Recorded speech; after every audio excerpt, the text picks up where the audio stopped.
want an informed citizenry, but we don't want a citizenry that decides they're going to tell the government how to run, and they're going to disrupt the government. It isn't according to the agenda. That's not okay.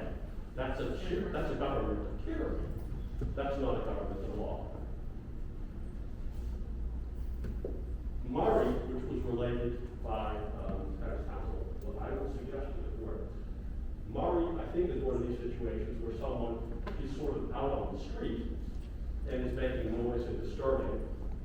The police get involved, want the person to be quiet. The person is then very disruptive towards the police officer, and they're arrested and charged with disorderly conduct.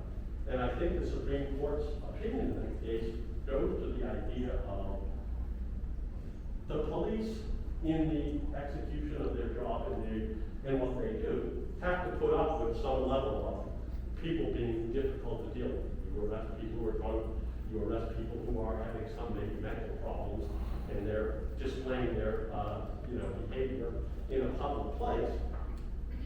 You got to put up with that. So I think that looking at Murray, it's important to understand, at least as I read Murray, the context of what's happening and why the Supreme Court would say the state, in trying to prove a charge like that, actually has to bring in a member of the public who was disturbed by the conduct, because otherwise it gives the police too much unfettered, discretion to just, I didn't like the They don't have that. I didn't like my haircut, I didn't like the color of my uniform, I decided to arrest him. We don't want that, obviously. You don't have it But either. that's not the context here. Here, we are within a government facility, essentially a government facility, which is, for purposes of analysis, is a transformation of the State House and the governor's chambers and the executive council. That's been expanded to permit, consistent with the Constitution, access to allow for more people in the public to hear a discussion about a matter of public concern. But it is the same meeting. It has the same legal significance. And the responsibilities of the people in attendance are consistent with those responsibilities that would control if it was at the State House. And when the behavior stretches outside of that, arrests are made. And we think that disorderly conduct is properly charged here for the conduct that occurred. Finally, with respect to, I guess, the First Amendment argument, and this argument that, hey, we all have to agree that there be some allowance for members of the public being able to speak up if there was a guy came in with a gun. There's someone with a firearm over there. Hey, I see smoke in the corner. Is this place starting to, go up in flames? Someone next to me is falling on the ground. They're having trouble breathing. Maybe they're having a heart attack. I responded to that in my motion. And what I said is, we have a justification as part of our criminal code, essentially creating an affirmative defense for competing harms. If you were charged with disturbing the meeting, one would suggest that it would be, based upon that evidence, a fairly easy thing to say. This is what was going on. This is what happened. Here's the record. An ambulance showed up and pulled that guy out. Here's the record. The fire people came and put out that fire. Here's the record. They tackled some guy with a 45. That's competing harms. You can't go and decide you want to make noise and do things because you don't like the fact that they're talking about a government contract with the feds that are being tied to vaccinations or mask mandates or something else. This is Sure we can. place or manner for having that discussion. And if you decide that that's what you want to do, you're putting yourself in peril with respect to being arrested. That's the government's argument with respect to this put out. I will ask the court to give us the opportunity. I mean, I quite frankly think I would probably just submit the whole video to the court to look at and to be able to watch this and understand its context. And also to understand, with respect to what we're saying, the video captures this behavior and this what's going on, but to the extent the audio or whatever doesn't necessarily, well, I can't hear her really say amen. I think that I would have a trooper come in and say, no, I heard it, I was directed to go over and arrest her, and I went with this other guy, and we arrested him, because we went on the intent to arrest him, and then we arrested her. Bison. We arrested him for the conduct that she did, not because she was sitting there. This is not an arrest. This is an arrest case. Thank you. Nothing further. That last piece that you say, just overall here, is there more information that you wanted to submit to the court? Or is? No, I want to give you the whole video, but what I want you to understand is our position is ruling on it just based upon the video. No, we have testimony that we would have, it's just that's testimony that gets presented at trial, it's not testimony that's here. Thank you. I am concerned about the very last thing the council said, which is these police were directed to go over and make these arrests. Sununu's phone. Who directed them, which would be a significant issue in this case. The discovery issue and the due process issue. Mm-hmm. Well, I will answer that. if you want. No. Excuse me. We were given to believe that the police are making a judgment on the spot. And instead now we're learning for the first time that they're being directed. Now, council went way outside the record here, talking about prior bad acts and other venues, etc. I'm going to go outside the record just for the purpose of illustration. I have been showing the governor of this state, nodding to the left, nodding to the right, the police immediately move in and make these arrests. It's not visible through this video, but we have that video, and I think it's now become relevant to this case. Material. I still would inquire whether the state, I'm used to saying the Commonwealth, That's okay. whether the I know what you state, mean. whether the state, there's only 4 Commonwealths, this is your point. Whether the state intends to share with us who directed these arrests. Mhm. I think that is Blinking, relevant blinking. to any background. Mr. Blinky. In this case, to the extent When that he the gets case nervous, he proceeds. blinks a lot. Just a clarification, and I'm going to go very, very quickly here.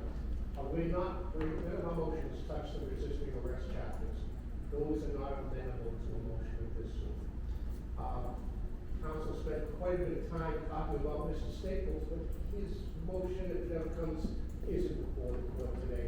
And Mr. Staples asked me to register his objection on his behalf. I would like to respond to a bunch of things he said, that's for sure. The day will We'll come. be considering it for Ms. Brunel as far as that argument is concerned. Had nothing to do with her. Lastly, justification is a trial defense. There's no way to raise justification in a motion to dismiss. Under the state's interpretation of this statute, no one in any of the circumstances, hypothetical circumstances that I articulated, that my brother articulated, would ever be able to bring a motion to dismiss. You'd have to do it as a trial justification. Whereas we submit that as a matter of law, certain conduct either falls outside the statute's requirements, purposeful conduct, actually disrupting an assembly or disrupting a member of the public in a perceptible way, and a free speech defenses all are begging for a motion to dismiss in the court would be well warranted in considering each other. So that's all I have to say about that. Thank you. All right. Now, Can I just give a quick answer to the discovery, or Yes. the discovery, so I meant by directed was, Mm. I believe that you will hear testimony from troopers, and I believe that this is laid out in the police reports that were provided, that the troopers that are involved in the arrest are aware of the conduct, but there's this group of people, other state police people who are there. It is state police personnel, it is not the governor, it is not some other personnel, it is essentially like any hierarchical system, there are people who are the sergeants who are present. And when they make a decision to arrest, we're essentially looking and saying, essentially, I'm going to go and arrest them. I believe, and my understanding is that with respect to Mr. Staples, that decision had already been made, and it was delayed because, as I said, this is not the term they're at. With respect to Ms. Brunel, it happened. Why isn't it in the bill of particulars? Based upon And then very quickly. Seriously, though.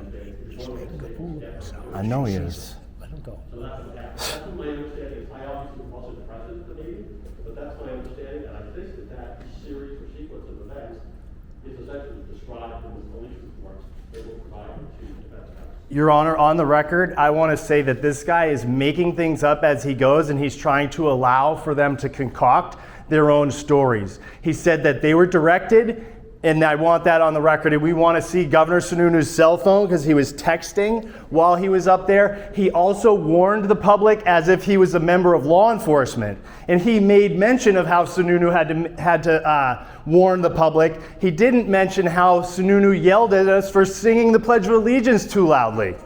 Okay? You asked not to be heard in your motion today.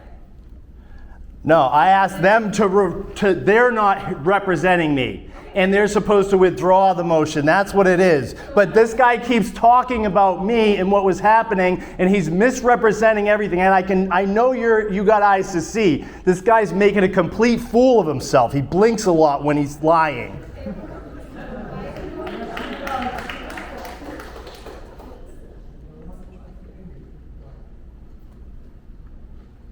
Mr. Staples, as I indicated before, your motion has been withdrawn. I'm not addressing your motion today. Any argument that was made, I'm hearing it for purposes of this board now. Okay? I have one question because I'm here on two different matters today. I was scheduled for two matters, as far as I recall. And I would love to get into that second one. Yeah, where I said fuck around and find out at the Legislative Office Building, where they changed it and all that. Yeah. And they recharged me. Frank, let us try to get through this. I want to finish this today. That's fine.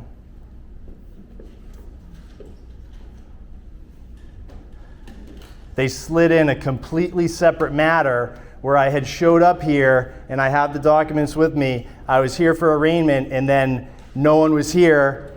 And Mr. Staples, I have that case. It's scheduled for motion hearing, but there's no motion filed with it, so I think it was just kept with the other one. I'm going to do a verbal motion to dismiss on that case. So, Okay, that's why I had it scheduled. That's what I asked for.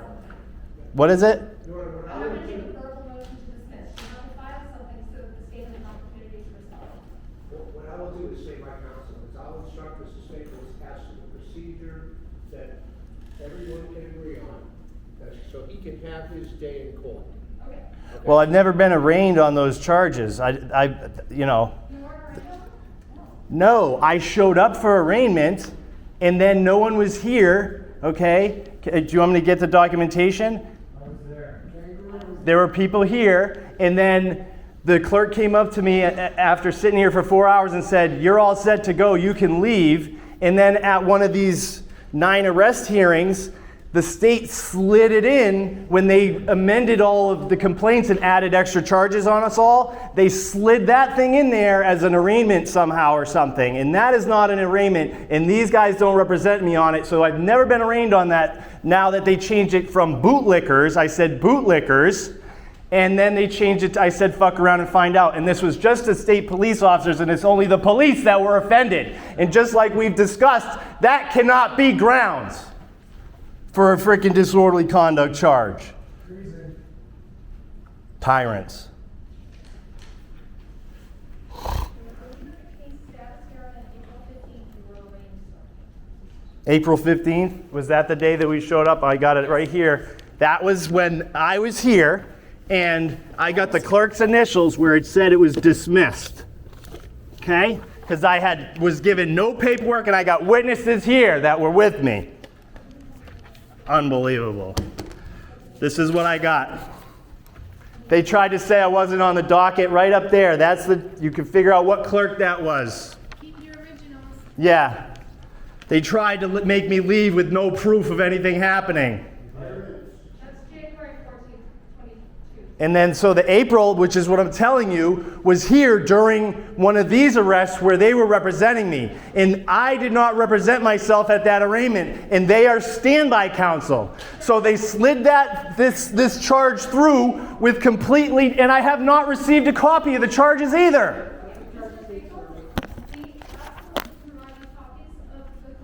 I need them before the arraignment.